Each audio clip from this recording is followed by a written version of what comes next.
हार्दिक स्वागत।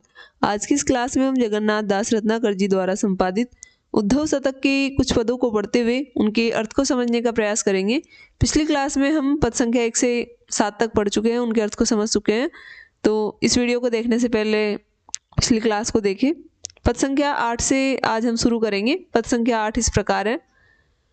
गोकुल की गेल गेल गेल गेल ग्वालिन की गोरस के काज लाज बस के बहाई वो कहे रत्नाकर रिझाई वो नवेलिनी को गाई वो गवाई वो ओ नाची वो नचाई वो की वो श्रम हार मनुहार के विविध विधि मोहिनी मृदुल मंजू बांसुरी बजाई वो उधो सुख संपत्ति समाज ब्रज मंडल की भूले हूं न भूले भूले हमको भुलाई वो। इस कवित्व में जो श्री कृष्ण हैं वो उद्धव के सामने अपनी ब्रज की जो मधुर स्मृतियां हैं उनके बारे में बात करते हुए कह रहे हैं कि जब उद्धव में ब्रज में रहता था तो मैंने क्या किया कि गोकुल की गेल गेल, गेल गेल का अर्थ होगा एक तो गली गली और दूसरा जो गेल गेल है इसका अर्थ होगा साथ साथ, कि मैंने गोकुल की गेल गेल गोकुल की गली गली में गेल गेल ग्वालिन जो ग्वालिन थी वहां की उनके साथ साथ वहां की गोपियों के साथ साथ क्या किया, गोरस के काज, गोरस के लिए, गोरस मतलब गाय का जो दूध था, गाय का घी, गाय का दही, उसके कारण उसके लिए लाज बस अपनी लाज को ही बहाई वो, यानी बहा दिया, अपनी लाज को छोड़ दिया, उसका त्याग कर दिया। केवल एक चीज थी, कौन सी, गोरस, कि मैंने गोकुल की गली गली में ग्वालिनों के साथ साथ उस गोरस के लिए अपनी लाज को पूरी तरह से त्याग दिया था। कहे रत्नाकर, रत्नाकर कवि वर्णन करते हुए कह रहे हैं कि कृष्ण कह रहे हैं उद्धव से, रिझाई वो नवेलिनी, वहां की जो नववालाएं होती थी, जो नव नवेली औरतें होती थी, उनको मैं रिझाता था। गाई वो, मैं खुद गाता था। गवाई वो, और उनसे भी गवाता था। अर्थात मैं स्वयं तो गाता ही था, साथ साथ वो जो बालाएं थी, जो गोपियां थी, उनको भी मैं साथ साथ गवाता था। नाची वो, मैं खुद नाचता था। नचाई वो, और उनको भी अपने साथ नचाता था। कि वो श्रमहार, श्रमहार का अर्थ होगा थकान दूर करना, थकान दूर करता था। कैसे, मनुहार, अनु ने अभिनय करके, विविध विधि, विविध तरीकों से। तो विविध विधि की विविध प्रकार से, विविध तरीकों से मनुहार करके, अनु ने अभिनय करके मैं अपनी थकान को दूर करता था। मोहिनी, मोहिनी का अर्थ होगा मोहित कर देने वाली, मृदुल, कोमल, मंजू यानी सुंदर, कि मोहित कर देने वाली उस सुंदर बांसुरी को मैं बजाया करता था। फिर उद्धव से कह रहे हैं कि उद्धव सुख संपत्ति समाज ब्रज मंडल, कि उस ब्रज मंडल के समाज की सुख संपत्ति को भूले हूं, मैं भूलने की कोशिश कर रहा हूं। मैं यहाँ मथुरा आ गया हूं तो मैं चाहता हूं कि उस ब्रज मंडल के समाज की सुख संपत्ति को भूल जाऊं ताकि यहाँ के राजकाज में मैं ध्यान लगा सकूं। लेकिन क्या हो रहा है, भूले हूं न भूले, मैं भूलने की कोशिश तो कर रहा हूं, न भूले, लेकिन भूल नहीं पा रहा हूं। इसके विपरीत भूले हमको भुलाए वे, उस भूलने की कोशिश ने, उस भूल ने हमको ही भुला दिया है। अर्थात ब्रज की जो मधुर स्मृतियां हैं उनमें जब श्री कृष्ण खो जाते हैं तो अपने आप को ही भूल जाते हैं, अपने आप को खो देते हैं। अगला जो पद है वो इस प्रकार है। 9वां पद इस प्रकार है। मोर के पखो वनी को मुकुट छबीलो छोरी क्रीट मनी मंडित धराई करी ये कहाँ कही रत्ना करते हो माखन सने ही बिनु सट रस व्यंजन चबाई करी ये कहाँ गोपी ग्वाल बाल निको झोंकी वीर हानल में हरिसुर वृंद की बलाई करी ये कहाँ प्यारो नाम गोविंद गोपाल को भी हाय हाय ठाकुर त्रिलोक के कहाई करिए कहाँ। इस कवित्व में जो श्री कृष्ण हैं वो उद्धव से ये कह रहे हैं कि उद्धव, जो ब्रज का सहज सुख था उसके सामने मुझे जो मथुरा का राज वैभव है, मथुरा की जो सुख संपत्ति है वो मुझे नगण्य लगती है, तुच्छ लगती है। तो इसी प्रसंग में कृष्ण कह रहे हैं उद्धव से कि उद्धव, मोर के पखोवनी, पखोवनी यानी पंख, कि मोर के पंखों से बना हुआ मुकुट, छबीलो यानी सुंदर, क्यों, सुंदर मुकुट को, जो किससे बना था, मोर पंखों से, मोर पंखों से बने हुए उस सुंदर मुकुट को छोड़ी यानी छोड़ करके। अर्थात मैं जब यहाँ मथुरा आ गया तो मुझे उस मुकुट को छोड़ना पड़ा, और यहाँ के मैं कौन सा मुकुट पहन रहा हूँ, मणि मंडित, मणियों से जड़ा हुआ, क्रीट यानी मुकुट, धराई करिए, धारण करके क्या कर लूंगा, कि मैं मोर पंखों से बने हुए उस सुंदर सुंदर मुकुट को छोड़कर यहाँ मणियों से जड़ित इस मुकुट को धारण करके मैं क्या कर लूंगा? मुझे जो वास्तविक सुख मिलता था, सच्चा सुख मिलता था, वो तो मोर पंखों से बने हुए मुकुट में ही मिलता था। कहे रत्नाकर, कवि रत्नाकर कह रहे हैं कि त्यों उसी प्रकार माखन सनेही, सनेही का अर्थ होगा चिकनाई, स्निग्धता, कि माखन सनेही बिनु, कि माखन की चिकनाई के बिना, माखन की स्निग्धता के बिना सट रस व्यंजन चबाई करिए का, कि सट रस व्यंजनों को चबा करके उनको खा करके मैं क्या कर लूंगा। अर्थात मुझे मथुरा में जो ये सट रस व्यंजन खाने को मिल रहे हैं, उन व्यंजनों में ब्रज के माखन जैसी जो चिकनाई है, जो स्निग्धता है, वो मुझे नहीं मिल पा रही है। तो उस माखन को खाने पर मुझे जो खुशी मिलती थी, वह खुशी मुझे इन सट रस व्यंजनों को खा करके नहीं मिल रही है। गोपी ग्वाल बालनी को, वहां की जो गोपियां है, वहां के जो ग्वाल बाल है, उनको झोंके यानी झोंक कर, विरहानल, अनल होता अग्नि, विरह की अग्नि में झोंक कर, अर्थात मैं उन्हें छोड़ आया हूं तो वो मेरे विरह से व्यथित है। तो गोपियों को और ग्वाल बालों को विरह की अग्नि में झोंक करके सुर वृंद, सुर यानी देवता और वृंद यानी गण, तो सुरगण देवगणों की बलाई, बलाई यानी कष्टों को, हरि, हरि यानी नष्ट करके, समाप्त करके, कि उन देवगणों की जो कष्ट है उनको मैं समाप्त करके कर ही कहाँ क्या कर लूंगा। अर्थात मैं मथुरा आकर के देवगणों की जो कष्ट है, उनकी जो समस्या है, उनको तो समाप्त कर रहा हूं, लेकिन मैंने क्या कर दिया, मेरी जो गोपियां है, मेरे जो ग्वाल बाल, उनको विरह की अग्नि में झोंक दिया है। तो इस तरह का कार्य करने से मुझे क्या फायदा। प्यारो नाम, यहां आकर मैंने क्या किया है कि प्यारो नाम गोविंद गोपाल को बिहाए हाय, कि गोविंद गोपाल का प्यारा नाम जो मुझे ब्रज वासियों ने दिया था, उसे बिहाए हाय, उसे त्याग करके ठाकुर त्रिलोक के कहाय, तीन लोकों का ठाकुर कहला करके मैं क्या कर लूंगा। अर्थात जब मैं ब्रज में रहता था तो ब्रजवासी मुझे बड़े प्यार से गोविंद गोपाल पुकारते थे, गोपियां मुझे गोविंद गोविंद करती थी, लेकिन मथुरा आकर के मैं त्रिलोक का ठाकुर बन गया हूं। लेकिन त्रिलोक का ठाकुर बनने में मुझे वो खुशी महसूस नहीं हो रही जो खुशी मुझे गोविंद और गोपाल कहलाने पर मिलती थी। कहने का तात्पर्य यह है कि ब्रज का जो सहज जीवन था, जो सहज सुख था, उसके सामने जो मथुरा का जो राज वैभव है, वो मुझे बड़ा ही तुच्छ नगण्य प्रतीत हो रहा है। अगला पद, कहत गोपाल माल मंजूमणि पुंजनी की, गुंजनी की माल की मिसाल छवि छावे ना, कही रत ना कर रतन में किरीट अच्छ, मोर बच्च अच्छ लच्छ अंश सुभावे ना, जसुमती मैया की मलैया रू माखन को, काम धेनु गोरस हु गूढ़ गुण पावे ना, गोकुल की रज के कनु का ओ तिनु का सम, संपत्ति त्रिलोक की विलोकन में आवे ना। इस कवित्व में भी श्री कृष्ण ने जो त्रिलोक की संपत्ति है उसे गोकुल की धूल के कण के समान, वहां के तिनकों के समान बताया है। अर्थात तीनों लोकों की संपत्ति से बढ़कर जो गोकुल है उसकी धूल, वहां के ब्रजवासियों का जो प्रेम है वो श्री कृष्ण के लिए मायने रखता है।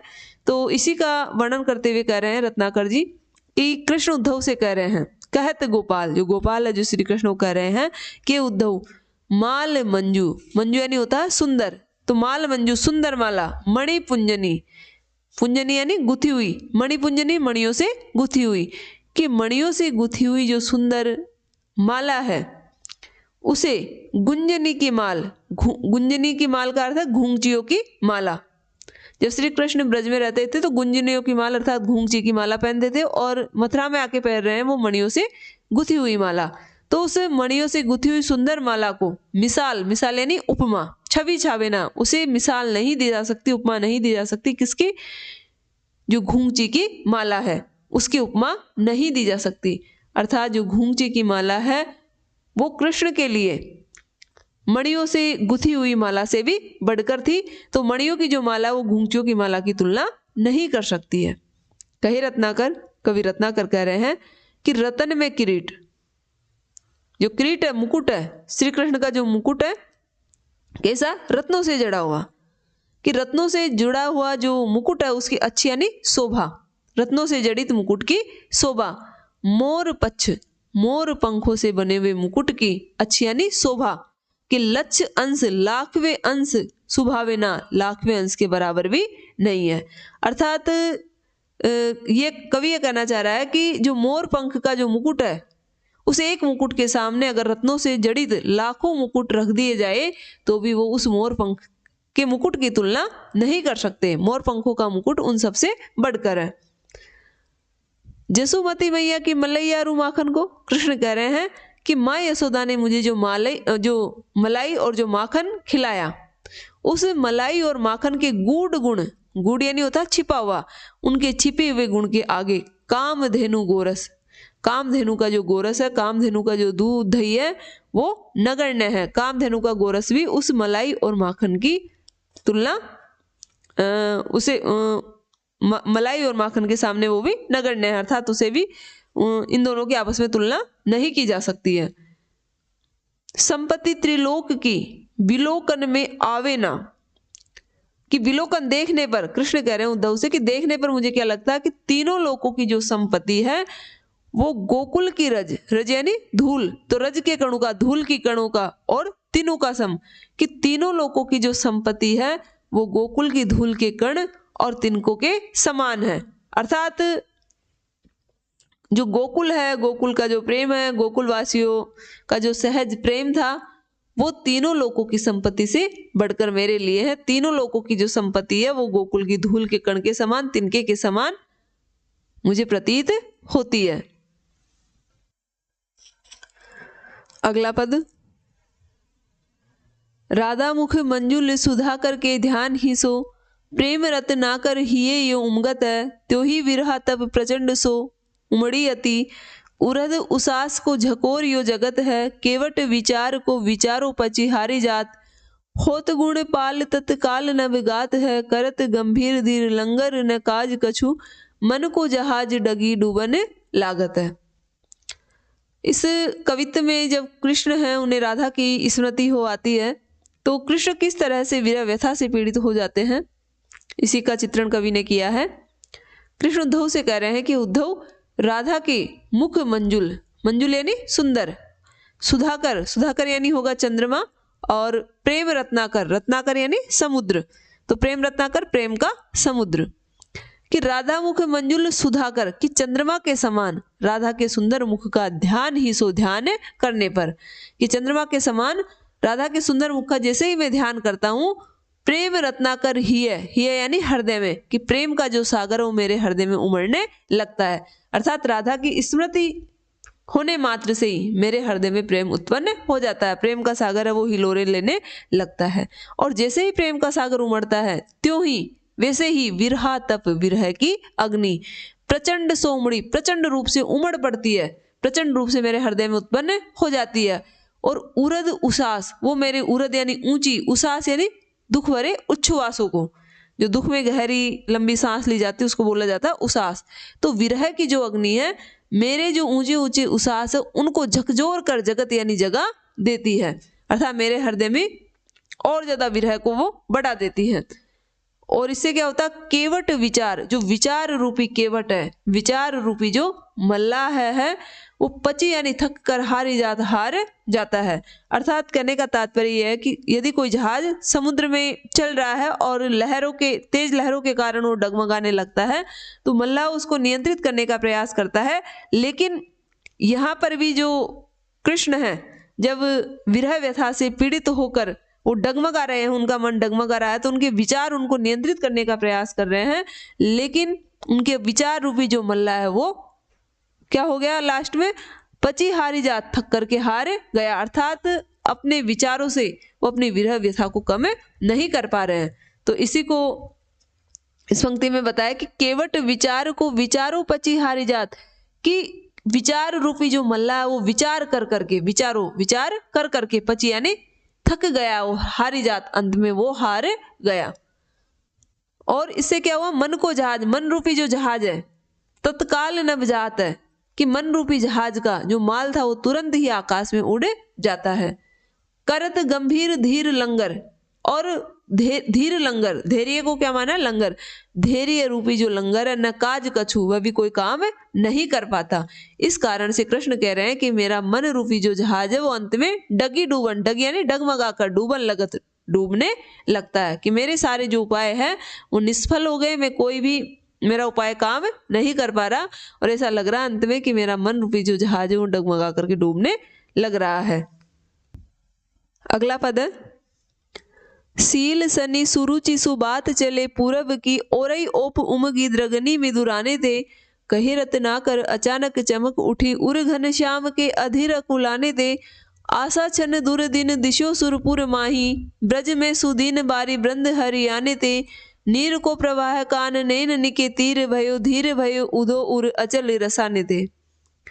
इस कवित्व में जब श्री कृष्ण और उद्धव के बीच ब्रज की चर्चा चल रही है, ब्रज को लेकर बातें हो रही है, तो इससे जो ब्रजवासी है उनमें तो खुशी की लहर दौड़ आई है, क्योंकि ब्रजवासियों को ये लग रहा है कि अब श्री कृष्ण मथुरा का त्याग करके ब्रज लौट आएंगे।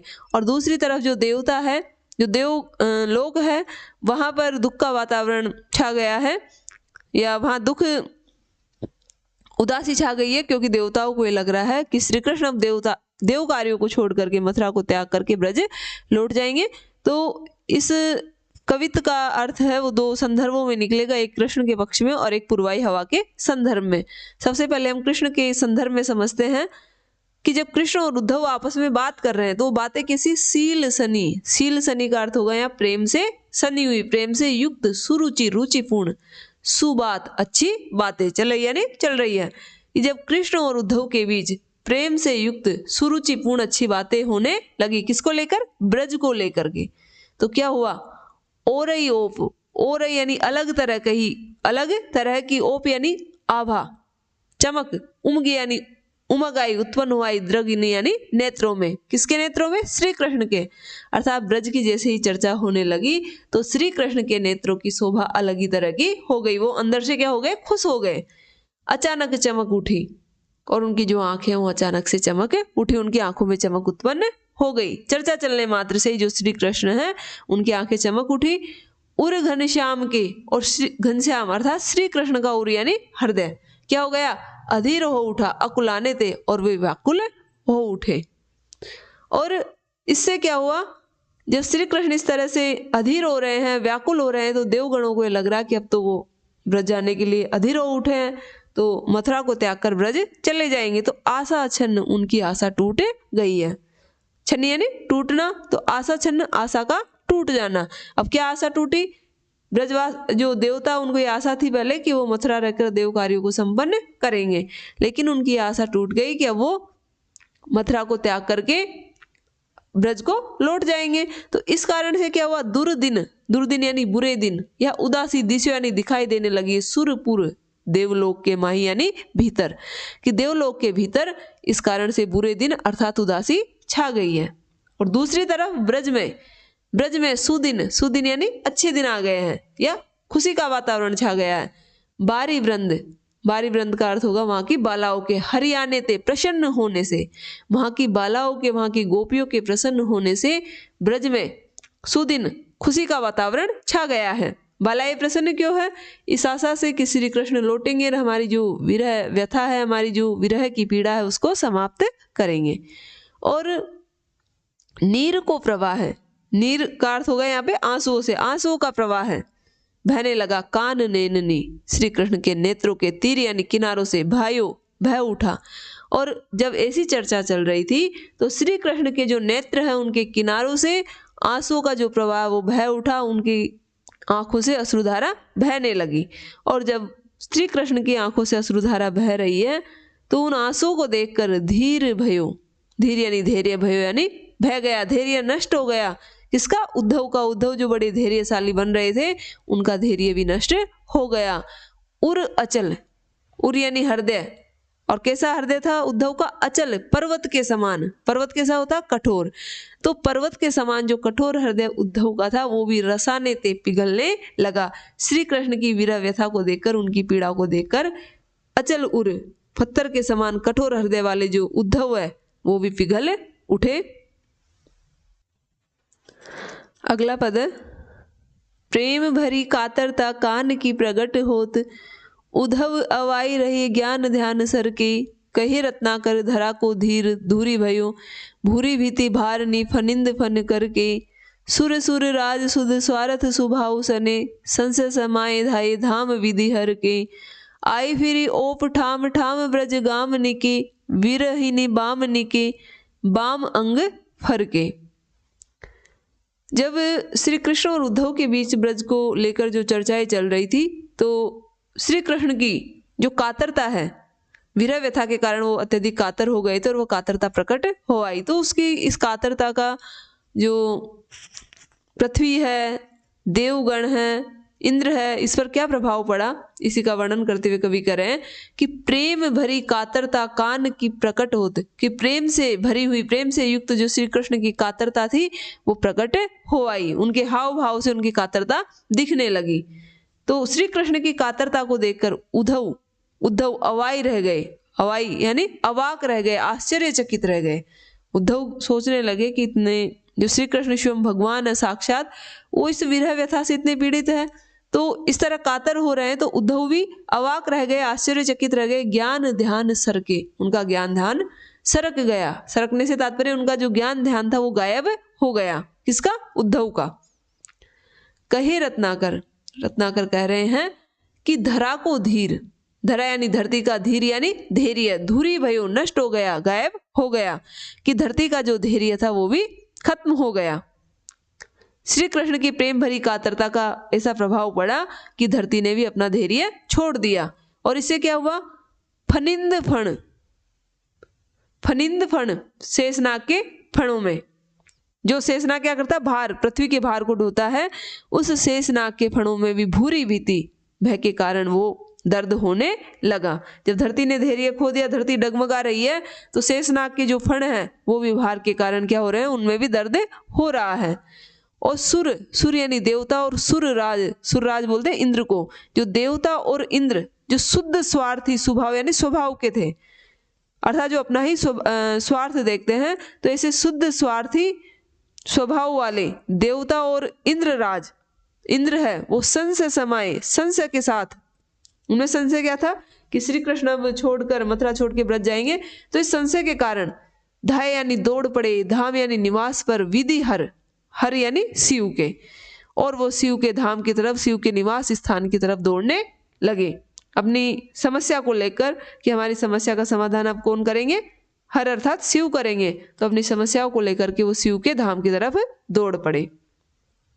तो एक तरफ तो देवलोक के जो देवता है वो दुखी है, वो भगवान शिव के धाम की तरफ दौड़ रहे हैं। दूसरी तरफ क्या हुआ? आई फिरी यानी फिर से लौट आई, क्या? ओप यानी शोभा या आभा, ठाम ठाम जगह जगह पर, ब्रज गामनी ब्रज के गांव में। दूसरी तरफ जो ब्रज के गांव है, ब्रज के गांव में स्थान स्थान पर, जगह जगह पर फिर से जो बहार है, फिर से जो शोभा वो लौट आई। क्यों? क्योंकि ब्रजवासियों को लग रहा है कि श्री कृष्ण फिर से लौट कर आएंगे। और विरहणी बामनी, विरह से युक्त, विरह व्यथा से जो पीड़ित, बाम बोलते हैं स्त्री को, तो बामनी यानी स्त्रियों के, बाम अंग बाएं अंग फरके फड़कने लगे, कि जो विरहणी स्त्रियां थी, जो विरहणी गोपियां थी, उनके बाएं अंग फड़कने लगे। बायां अंग फड़कना शुभ माना जाता है, तो बायां अंग फड़कना इसलिए दिखाया है, यह शुभ संकेत दे रहा है कि जो श्री कृष्ण अब ब्रज अवश्य लौट करके आएंगे। अगला पद इस प्रकार है, हेत खेत माही खोदी खाई शुद्ध स्वार्थ की, प्रेम तृण गोपी राख्यो तापे गमनो नहीं, करनी प्रतीत काज करनी बनावट की, राखी ताई हेरी ही है होसनी सनो नहीं, घात में लगे हैं ये बिसासी ब्रजवासी सबे, इनके अनोखे छल छंद नि छनो नहीं, बारन की तेग तुम्हें बारन की तेग करे, बारन उबारन है बारन बनो नहीं। इस कवित्व में जब श्री कृष्ण ब्रज जाने के लिए अधीर हो उठे, तो जो उद्धव है वो कृष्ण को समझाते हुए कह रहे हैं कि तुम्हारा इस तरह से अधीर होना उचित नहीं है। क्यों? तो इस कवित्व का अर्थ समझने से पहले हम कुछ शब्दों के अर्थ को समझते हैं। हेत खेत, हेत यानी होता है प्रेम, तो हेत खेत का अर्थ हुआ प्रेम का खेत। तृण, तृण यानी होता तिनका। गोपी, गोपी यानी छिपाना। प्रतीत काज, विश्वास कराने के लिए। एक शब्द आया करनी, करनी का अर्थ होता हथिनी। होसनी, होसनी का अर्थ होगा प्रबल इच्छा। बारनी, कितेक तुम्हें बारन, बारनी यानी एक शब्द बारनित, तो इसका अर्थ होगा कितनी बार। बारन रोका है, मना किया है, और नीचे जो बारन है उसका अर्थ होगा हाथी। अब हम अर्थ समझते हैं। उद्धव कृष्ण को समझाते हुए कह रहे हैं कि कृष्ण तुम ब्रज जाने के लिए बड़े अधीर हो रहे हो, लेकिन तुम्हें ब्रजवासियों का जो प्रेम दिखाई दे रहा है वो वास्तविक प्रेम नहीं है। मुझे ऐसे लग रहा है कि सारे ब्रजवासी क्या है, विश्वासघाती है, और तुम उन पे विश्वास कर रहे हो, उनके प्रेम पे विश्वास करके तुम ब्रज लौटना चाहते हो। तो हेत, मुझे ऐसा लग रहा है कि ब्रजवासियों ने हेत खेत कि प्रेम के खेत के माही यानी भीतर खोदी है खाई, शुद्ध स्वार्थ की खाई को खोद रखा है।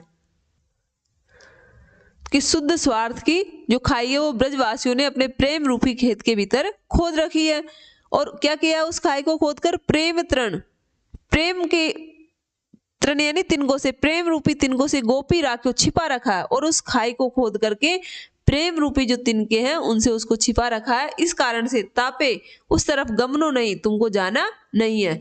कि ब्रजवासियों ने जो खाई खोदी वो किसके, शुद्ध स्वार्थ की खाई है, और उसको खोदकर प्रेम रूपी तिनकों से छिपा दिया है। तो तुम अगर उधर जाओगे तो उस खाई में गिर जाओगे। तो तापे गमनो नहीं, तुम्हें उधर नहीं जाना है। और क्या किया उन्होंने, करनी प्रतीत काज, प्रतीत यानी विश्वास, तो करनी प्रतीत का विश्वास कराने के लिए कि श्री कृष्ण को विश्वास हो जाए, तो तुम्हें विश्वास कराने के लिए करनी बनावट, बनावटी जो हथनी है, राखी ताही उन्होंने उसे रख दिया है।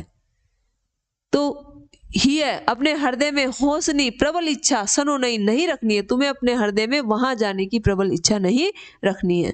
कि जैसे किसी हाथी को जब फंसाना रहता है तो पहले एक खाई खोदी जाती है, उस खाई को तिनकों से ढक दिया जाता है, घास से ढक दिया जाता है, और वहां पर एक बनावटी हथनी रख दी जाती है, और हाथी ये समझकर कि वहां पर वास्तव में घास है, और हाथी जैसे उस घास की तरफ आता है तो वो उस खाई में गिर जाता है। उसी तरह से कृष्ण तुम्हें फंसाने के लिए, तुम्हें उस खाई में गिराने हेतु जो ब्रजवासी है उन्होंने भी क्या है, शुद्ध स्वार्थ की अपने प्रेम रूपी खेत में खाई खोद रखी है। घात में लगे ये विश्वासी, जो विश्वासी लग रहे हैं ना तुम्हें, ये ब्रजवासी सब है, ये सारे ब्रजवासी इस घात में लगे हुए हैं। इनके अनोखे छल छंद में, इनके अनोखे छल छंद यानी छल कपट में छनो नहीं, तुम्हें आना नहीं है, इनके छल कपट में तुम्हें फंसना नहीं है। बार ने कितेक तुम्हें, कितनी बार तुम्हें, बारन यानी मना किया है। उद्धव कह रहे हैं कि मैंने न जाने कितनी बार तुम्हें मना किया है। और क्या कह रहे हैं उद्धव कि बारन उबारन है, तुम स्वयं तो बारन यानी हाथी के उबारन उद्धारक हो, अर्थात तुम्हें तो बारन उबारन की जो उपाधि है, जो बारन उबारन, तो तुम्हें स्वयं को कहा जाता है। तो बारन बनो नहीं, तुम बारन उबारन होकर, हाथी के उद्धारक होकर बारन बनो नहीं, तुम्हें हाथी नहीं बनना है। अगला जो पद है वो इस प्रकार, पांचों तत्व माही एक सत्व की ही सत्ता सत्य, या ही तत्व ज्ञान को महत्व श्रुति गायो है। तुम तो विवेक रत्नाकर कहो क्यों पुनी, भेद पंच भौतिक के रूप में रचयो है। गोपिनी में आप में वियोग और संजोग हूं मैं, एके भाव ऊंचाई ये सचोप ठहरायो है। आपो ही सो आपको मिलाप ओ विछो कहाँ, मोह या मिथ्या सुख दुख सब ठायो है। इस कवित्व में जो उद्धव है उन्होंने अद्वैतवादी दर्शन की ओर संकेत करते हुए श्री कृष्ण से जो झूठी मोह माया से छोड़ने की जो अन्य विनय है, उन्होंने विनय प्रार्थना की है कि जो सबको जो भेद वगैरह दिखाई दे रहा है, जो वियोग है, वो झूठी मोह माया के कारण है। तो इसी बात को उद्धव रखते हुए कह रहे हैं कृष्ण के सामने कि पांचों तत्व कि जो सारा संसार है, जो सारी प्रकृति है, वो पांच तत्वों से, पांच तत्व धरती आकाश जल वायु अग्नि, इनसे मिलकर बनी है। लेकिन इन पांचों तत्वों में एक तत्व, वो तत्व कौन सा, सत्व की ही सत्ता सत्य है, उसकी ही सत्ता सत्य है। इन पांचों तत्वों में जो एक प्रधान तत्व कौन सा, सत्व है। और इसी तत्व का ज्ञान, यही तत्व ज्ञान का महत्व श्रुति यानी वेद आदि शास्त्रों में, गायो यानी गाया है कि वेद आदि जो शास्त्र हैं उनमें भी इसी तत्व ज्ञान के महत्व को बताया गया है। तो तुम तो विवेक, उद्धव कह रहे हैं कृष्ण से कि तुम तो विवेकी हो, ये कृष्ण तुम स्वयं विवेकी हो, ज्ञानी हो, कहो क्यों पुनी, फिर मैं तुम्हें क्या समझाऊं, क्या कहूं। उद्धव कृष्ण से पूछ रहे हैं कि कृष्ण भेद पंच भौतिक के रूप में रचायो है, कि ये पांच भौतिक तत्वों के रूप में ये भेद की रचना क्यों की गई है, इस तरह का भेद क्यों उत्पन्न किया है। गोपिन में आप में अद्वैतवादी दर्शन के अनुसार वे कह रहे हैं कि गोपियों में आप स्वयं हो और आप में स्वयं गोपियां है, तो वियोग और संयोग हूं तो वियोग और संयोग का तो कोई प्रश्न ही नहीं उठता कि जब स्वयं आप में गोपियां विद्यमान है और गोपियों में आप हो, तो आपका गोपियों से वियोग कहाँ हुआ या गोपियों का आपसे वियोग कहाँ हुआ, और आपको उनसे संयोग की कहाँ जरूरत। जब वियोग और संयोग में अंतर ही नहीं है तो इस तरह का वियोग और संयोग नहीं हो सकता। एक ही भाव चाहिए, इन सब में एक ही भाव की प्रधानता है। आप ही सो आपको मिलाप, जब आप और गोपी स्वयं एक ही हो तो गोपियों से जो आप मिलाप की बात कर रहे हो ये तो आपका आपसे मिलाप है, स्वयं का स्वयं से मिलाप है। तो व्यक्ति का स्वयं से स्वयं के मिलाप का या स्वयं से स्वयं का बिछुड़ना ये कहां तक उचित है। मोह या मिथ्या सुख दुख, ये जो संसार में सुख और दुख सब जगह सुख दुख दिखाई दे रहा है, किसके कारण है, मिथ्या यानी झूठी मोह। इस झूठी मोह माया के कारण ही ये सुख और दुख दिखाई देता है। अगला पद, दीपक दिवाकर को दीपक दिखावे कहाँ, तुम सन ज्ञान कहाँ जानी कही वो करई, कहे रत्ना कर पे लौकिक लगाओ मानी, मरम अलौकिक की थात है वो करई, असत असार या पसर में हमारी जान, जन भर माए सदा ऐसे रही वो करई, जागत ओ पागत अनेक पर पंचनी में, जैसे सपने में अपने को लही वो करे। इस कवित्व में उद्धव ने श्री कृष्ण को परम ज्ञानी बताते हुए कहा कि हे कृष्ण, मैं तुम्हें अगर ज्ञान की बातें करूं तो वैसे ही है जैसे सूरज को दीपक दिखाना। तो इसी का वर्णन करते हुए कवि कह रहे हैं कि उद्धव कृष्ण से कह रहे हैं कि दीपक यानी होता प्रकाशवान, दीप्ति युक्त, दिवाकर यानी सूर्य जो क्या है स्वयं प्रकाशवान है, को दीपक दिखावे, तुम सन ज्ञान कहाँ जानी कही वो करे। उद्धव कह रहे कृष्ण से कि हे कृष्ण, तुम सन ज्ञान कहाँ, तुम्हारे समान ज्ञानी कौन है, तुम्हारे बराबर कोई ज्ञानी नहीं हो सकता। तो जानी यह जानकर भी कही वो करे, मैं कह रहा हूं कि मैं ये जानता हूं कि तुम्हारे बराबर कोई ज्ञानी नहीं है, और इस बात को जानकर भी यदि मैं तुम्हारे सामने ज्ञान की बातें कर रहा हूं तो यह तो उसी प्रकार है दीपक दिवाकर कि प्रकाशवान जो सूर्य है उसको दीपक दिखाना, कि जो दीपक का प्रकाश है वो सूर्य के प्रकाश के सामने कुछ भी नहीं है। तो प्रकाश युक्त आभा युक्त जो सूर्य है उसको दीपक दिखाने जैसा ही कार्य करना है। क्या कि तुम जैसे ज्ञानी के सामने मैं ज्ञान की बातें करूं तो यह तो प्रकाश युक्त सूर्य है, उसको दीपक दिखाने के समान है। लेकिन फिर भी कहे रत्नाकर, कवि रत्नाकर कह रहे हैं कि उद्धव कृष्ण कह रहे हैं कि मैं ये बात जानता हूं कि तुम्हें तुम्हारे सामने ज्ञान की बातें करना मेरे लिए सूरज को प्रकाश दिखाने के समान है, फिर भी मैं कर रहा हूं। क्यों?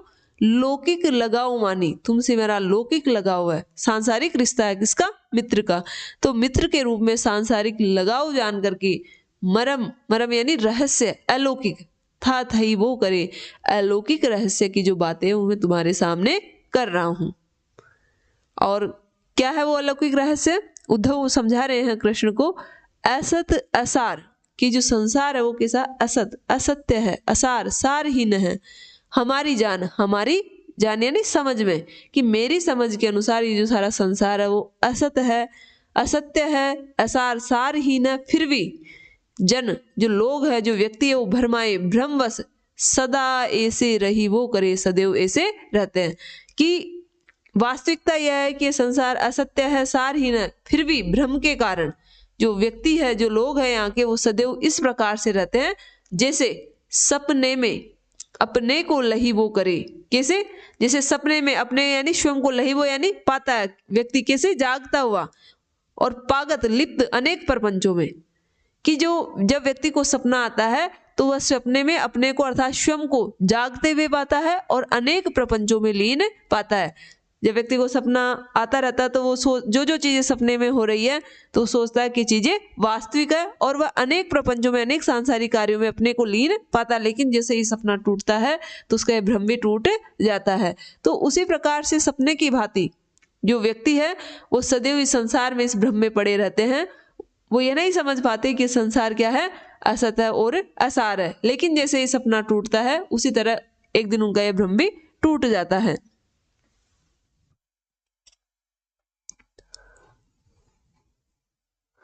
अगला पद, हा हा इन्हें रोकन को रोक न लगाओ तुम, विशद विवेक ज्ञान गौरव दुलारे हैं, प्रेम रत्नाकर कहत इमी उधव सो, थहरी करे जो थामी परम दुखारे हैं, शीतल करत ने को हितल हमारो परी, विषम वियोग ताप समन पुचारे हैं, गोपिनी के नैन नीर ध्यान नलिका है धाई, द्रगनी हमारे आई छूटत फुआरे हैं।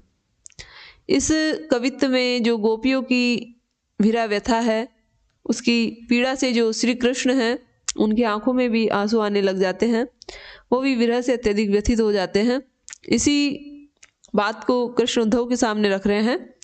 कृष्ण उद्धव से कह रहे हैं कि उद्धव, जो मेरे ये अश्रुधारा आ रही है, गोपियों की विरह व्यथा से पीड़ित होकर मेरी आंखों से भी क्या आ रहे हैं, आंसू आ रहे हैं, तो हा हा अपने दुख को व्यक्त करते हुए कह रहे हैं कि हाय इन्हें रोकन, किन्हें, जो आंसू मेरे आ रहे हैं उनको रोकन को, रोकने के लिए, रोक टोक न लगाओ, तुम टोका टाकी मत करो, कि उद्धव मेरी आंखों से जो आंसू आ रहे हैं उनको तुम बहने दो, इन्हें रोकने की तुम कोशिश मत करो, इन्हें रोकने के लिए टोक न लगाओ, कुछ टोका टाकी मत करो।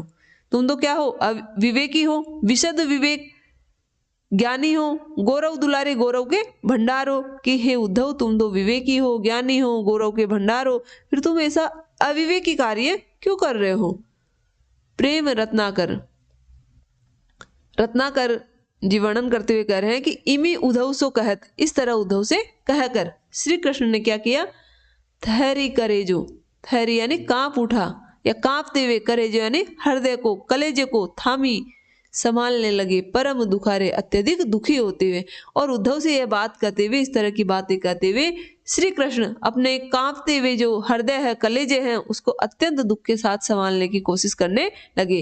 अर्थात उनका जो हृदय है वो अस्थिर हो उठा और उन्हें वह स्थिर करने का प्रयास कर रहे हैं।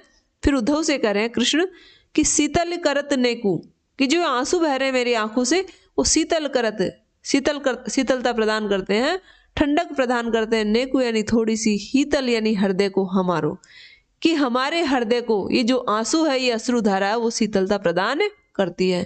और क्या करती है अश्रुधारा, विषम वियोग ताप, कि जो विषम वियोग का जो ताप है उसका समन यानी शांत करती है, कि विषम वियोग की जो तपत है, जो अग्नि है, उसको ये शांत करती है। और ऐसा लग रहा है उद्धव मुझे कि गोपिन के नैन नीर, कि गोपियों के नैन यानी नेत्रों से जो नीर बह रहा है, जो आंसू बह रहे हैं, ऐसा लग रहा है कि उनकी ध्यान नलिका, जो गोपियों श्री कृष्ण के ध्यान में निमग्न, उस ध्यान को क्या माना है, नली, कि गोपियों की आंखों के जो आंसू है वो उनकी ध्यान रूपी नली से धाई यानी दौड़ करके, द्रगनी हमारे आई, द्रग यानी नेत्रों में, हमारे यानी मेरे आई यानी आ गए हैं, कि गोपियों की आंखों से बहने वाले जो आंसू है, गोपियों की जो नैन नीर है, वो उनकी ध्यान रूपी नलिका से दौड़ करके मेरी आंखों में आ गए हैं। और अब क्या हुआ, जब वो आंसू मेरी आंखों में आ गए तो छूटत फुआरे हैं, अब मेरी आंखों से वो फुहारों के रूप में बाहर निकल रहे हैं।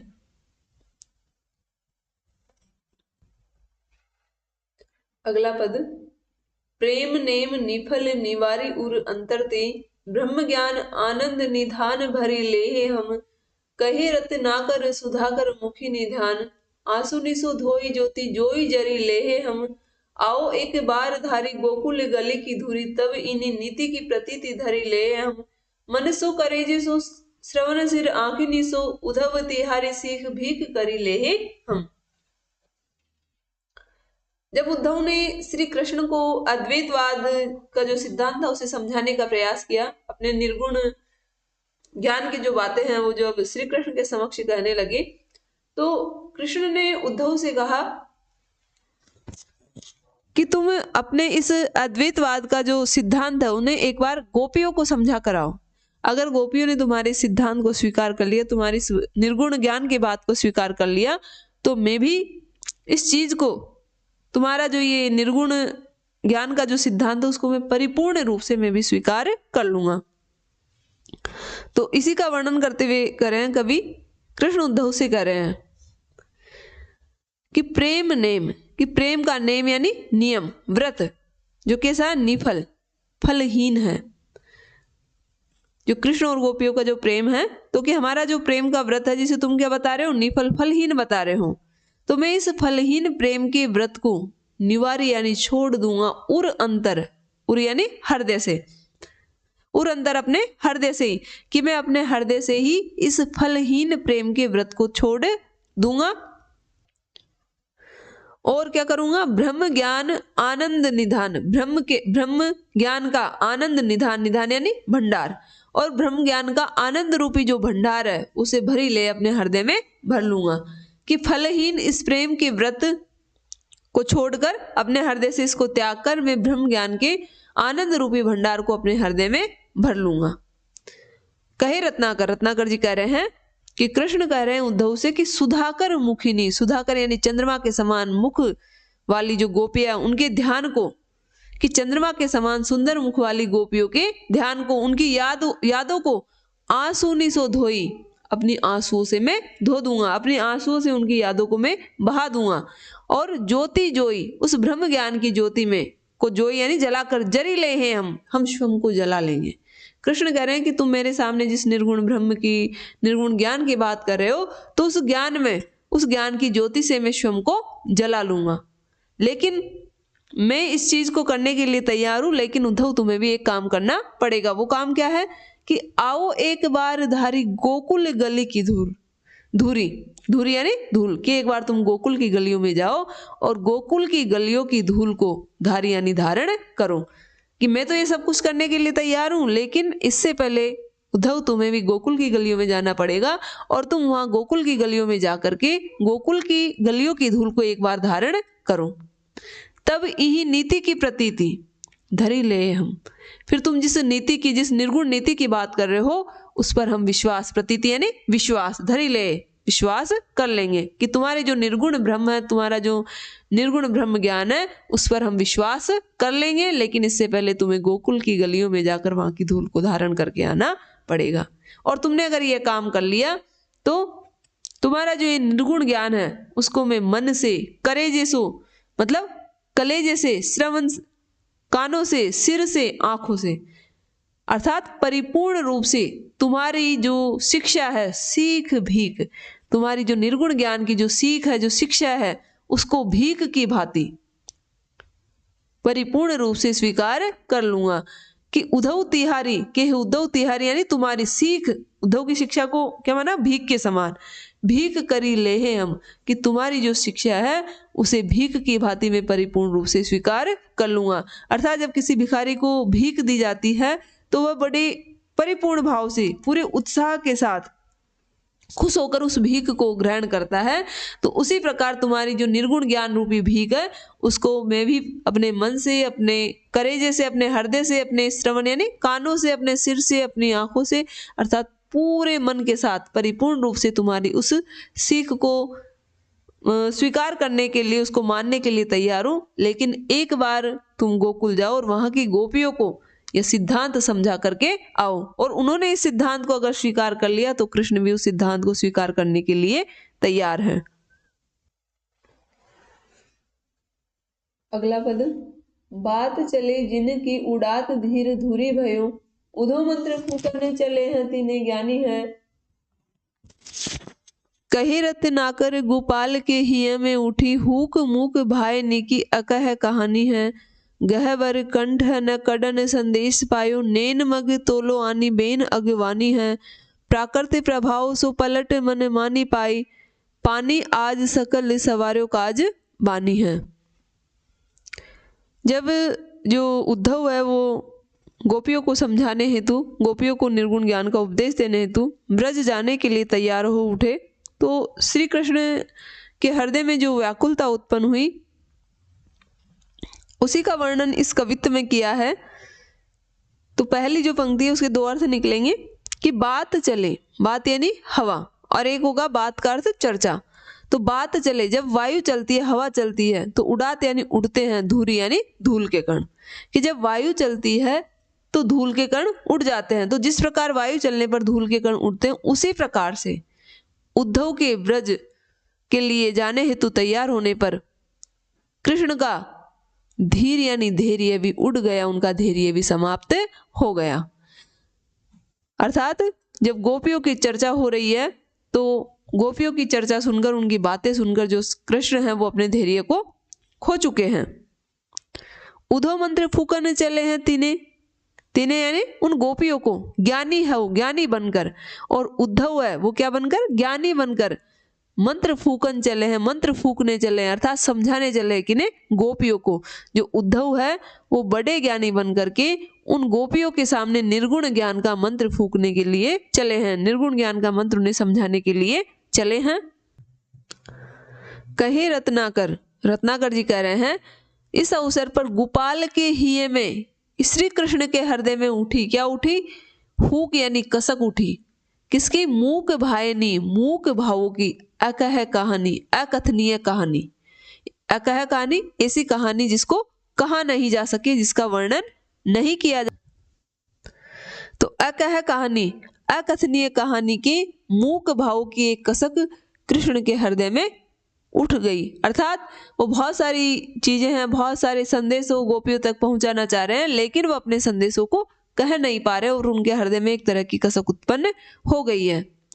गहवर कंठ है, कंठ यानी उनका गला गहवर भराया है, अर्थात जो बातें वो बोलकर कहना चाह रहे हैं वो अभिव्यक्त नहीं कर पा रहे हैं, उनका गला भराया है।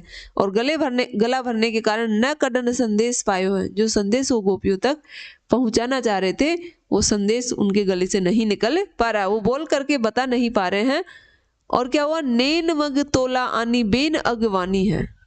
नैन मग, मग यानी होता है रास्ता, मार्ग, और नेत्रों के मार्ग से तोलो, नेत्रों के मार्ग से क्या निकल रहे हैं, आंसू निकल रहे हैं, और ऐसा लग रहा है वो आंसू बेन अगवानी, उस वाणी की अगवानी कर रहे हैं। अर्थात बेन अगवानी, बेन अगवानी से तात्पर्य है वाणी की अगवानी से, कि जो बात कृष्ण बोल करके वाणी के माध्यम से बताना चाह रहे थे तो बोल तो नहीं पा रहे, तो नैन मग कि नेत्रों के मार्ग से जो आंसू निकल रहे हैं वो उस वाणी को अर्थात कृष्ण के संदेश को, उसके हृदय की बात को अभिव्यक्त कर रहे हैं। प्राकृत, ऐसा लग रहा है कि प्राकृतिक प्रभाव, जो प्राकृतिक प्रभाव है, पलट मन मानी पाई, कि अपने प्राकृतिक स्वभाव को खोकर, किसने, आंसुओं ने अपने प्राकृतिक उस स्वभाव को खोकर के अब वो मनमानी कर रहे हैं। और क्या कर रहे हैं, आज वो पानी आज सकल संवार्यो काज बानी है, उस पानी ने, उस आंसुओं ने आज सकल यानी संपूर्ण रूप से संवार लिया है काज वाणी का, वाणी के काज को संभाल लिया है, कि जो काम वाणी को करना चाहिए था, जो काम कृष्ण की वाणी कर सकती थी, गोपियों के लिए संदेश भेज सकती थी, उस काम को वाणी तो नहीं कर पा रही, तो उस काम को, जो श्री कृष्ण के नेत्र के आंसू है, उन आंसुओं ने उस काम को संभाल लिया है। अगला पद, उद्धव के चलत गोपाल उर माही चल, आतुरी मची सो परे कही न कभी निसो, कही रत्नाकर हिये हूँ चली बे को संग, लाख अभिलाष ले उमही विकलनी सो, आने हिचकी है गरे बीच सक सोई परे, स्वेद है रसोई परे रोम झजरिनी सो, आनन द्वार ते उसास है बड्योई परे, आस है कड्यो परे नैन खिरकिनी सो। इस कवित्व में जब उद्धव है वो ब्रज जाने के लिए तैयार हो गए हैं, तो कृष्ण की जो अंदर की जो पीड़ा है, उनके आंतरिक जो दशा है वो किस तरह की हो गई, इसी का चित्रण कवि कर रहे हैं, वर्णन करते हुए कवि कह रहे हैं कि उद्धव के चलत, कि जैसे उद्धव ब्रज जाने के लिए तैयार हुए, ब्रज की तरफ चलने हेतु, ब्रज की तरफ प्रस्थान करने हेतु तैयार हुए, तो गोपाल उर, गोपाल यानी कृष्ण के उर माही, हृदय के भीतर, चल आतुरी, आतुरता उत्पन्न हो गई, आतुरी मची, उनके भीतर भी आतुरता उत्पन्न हो गई, कहाँ, ब्रज में चलने की, वो भी उद्धव के साथ चलना चाह रहे हैं। तो उद्धव के चलत गोपाल उर माही चल आतुरी मची, कि उद्धव के ब्रज की तरफ चलने की तैयारी करने पर, या ब्रज की तरफ जाने हेतु उद्धव जैसे ही तैयार हुए, तो गोपाल के हृदय के भीतर, कृष्ण के हृदय के भीतर जो आतुरता उत्पन्न हुई, उस आतुरता का कहीं न कभी सो, बड़े बड़े जो कवि है वो भी उसका वर्णन नहीं कर पाए, उस उत्कंठा को वो कवि भी वर्णित नहीं कर सके। कहे रत्नाकर, कवि रत्नाकर कह रहे हैं कि कृष्ण है वो हिये हूँ, हृदय से, मन से चलीबे को संग, संग यानी साथ, चलीबे चलना चाहते थे, लाख अभिलाषा, उनकी ये महत्वपूर्ण या बहुत बड़ी अभिलाषा थी, इच्छा थी, लाख अभिलाषा थी, बहुत अभिलाषा थी, उनका बहुत मन था कि वो भी उद्धव के साथ चले, लेकिन उनकी विवशता थी, वो नहीं जा सकते थे। उम ही विकलनी सो, तो जो विकलनी यानी व्याकुलता, उम यानी उमड़ पाई, उमड़ गई या उत्पन्न हो गई कि उद्धव के साथ चलने की अभिलाषा के कारण श्री कृष्ण के हृदय में भी व्याकुलता उत्पन्न हो गई। और क्या हुआ, इससे आने हिचकी है, उन्हें हिचकियां आने लगी। और गरे बीच, गले के बीच में सक्षोई परे, सक्षो यानी अटक गई क्या, वाणी। और जो वो बोलना चाह रहे थे उनके जो शब्द थे वो गले के बीच में ही अटक गए। आने हिचकी, उन्हें हिचकियां आने लगी। स्वेद है, स्वेद यानी पसीना। रसोई परे, रसोई परे का अर्थ निकलने लगा या टपकने लगा। रोम झजरीनी, रोम रूपी जो झजरी है उनसे पसीना टपकने लगा, अर्थात जो शब्द वो बोल करके अभिव्यक्त नहीं कर पा रहे, जिस पीड़ा को वो बोल के अभिव्यक्त नहीं कर पा रहे, वो पीड़ा है वो पसीने के रूप में श्री कृष्ण के रोम छिद्रों से बाहर निकल रही है। आनन द्वार ते, और आनन यानी मुख रूपी द्वार से उसास है बड़े बड़े, जो गहरी श्वासें हैं, दुख भरी जो श्वासें वो निकल रही है। और आंस, आंसू यानी आंसू, कड्यो यानी निकल रहे हैं। नैन खिड़की, मुख रूपी द्वार से तो क्या निकल रही, दुख भरी श्वासें निकल रही है। और नैन खिड़की, नेत्र रूपी जो खिड़कियां हैं उनसे आंसू बाहर निकल रहे हैं। अर्थात जो श्री कृष्ण है वो अत्यंत विरह से पीड़ित है, व्याकुल है। और जब उद्धव वहां जाने हेतु तैयार हुए तो और अधिक व्याकुल हो उठे। आज के लिए इतना ही काफी, धन्यवाद।